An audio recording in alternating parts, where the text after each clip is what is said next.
একটা গুরুত্বপূর্ণ question, rotation of rigid body, দৃঢ় বস্তু ঘূর্ণনের যদি পৃথিবীর ব্যাসার্ধ 0.5% কমে যায় তবে দিনের দৈর্ঘ্য কতটা পরিবর্তন হবে? তো আমরা জানি জড়তা ভ্রামক I প্রপোর্শনাল টু আমার কি হয় r² হয়। ঠিক আছে, এইবারে ধরে নিলাম পৃথিবীর প্রথম ব্যাসার্ধ হচ্ছে r, পরে ব্যাসার্ধ 0.5% কমছে, মানে পরে ব্যাসার্ধ কত হবে r' সমান আমার কত হবে r মাইনাস r/200, 0.5% কমছে, তাহলে r/200, তাহলে কত আসবে এটা 199 r/200। অতএব I1 বাই I' টা কি? I' টা হচ্ছে আমার পরে জড়তা ভ্রামক সমান কি হবে r² divided by 199 by 200 r এর হোল স্কয়ার।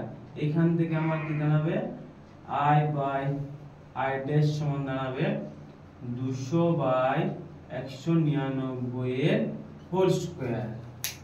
এইখান থেকে এবারে আমরা জানি কি হয় অ্যাঙ্গুলার মোমেন্টামটা কি হয় সর্বদা ধ্রুবক থাকে, তাহলে I ওমেগা সমান I' ওমেগা ড্যাশ। এইখান থেকে আমার ওমেগা বাই ওমেগা ড্যাশ সমান হবে I ড্যাশ বাই I। এইবারে আমরা জানি ওমেগা সমান 2π/t divided by 2π/t dash. টিটা কি আমার হচ্ছে পর্যায়কাল, এখানে প্রথমে আমার পর্যায়কাল কত হবে 24 ঘন্টা, কারণ 24 ঘন্টায় পৃথিবী একবার নিজের অক্ষের চারিদিকে কি হয় একবার সে প্রদক্ষিণ করে। এটা সমান আমার কি দাঁড়াবে দেখো এখান থেকে I ড্যাশ বা I এর মানটা কত হবে, তাহলে এখানে উল্টে যাবে। হ্যাঁ, তাহলে কত হবে 199 ডিভাইডেড বাই 200 এর হোল স্কয়ার। এখান থেকে আমি কাটাকাটি করলে আমার কি দাঁড়াবে t ড্যাশ বাই t সমান 199 বাই 200 হোল স্কয়ার।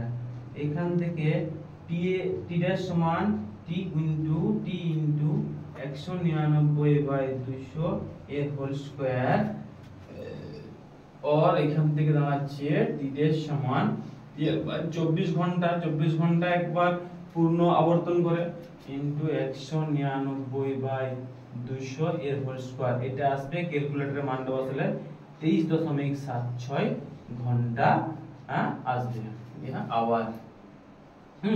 তাহলে আমার দিনের দৈর্ঘ্য কতটা কমলো t dash minus t equals to কতটা কমলো, হ্যাঁ তাহলে t মাইনাস t ড্যাশ, তাহলে 24 ঘন্টা মাইনাস 23.76 ঘন্টা। তাহলে এইখান থেকে আমার ক্যালকুলেশন করলে এটা কত আসবে 0.24 hour.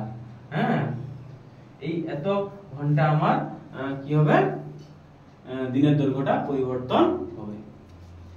Thank you for watching, subscribe my YouTube channel Gurukul physics.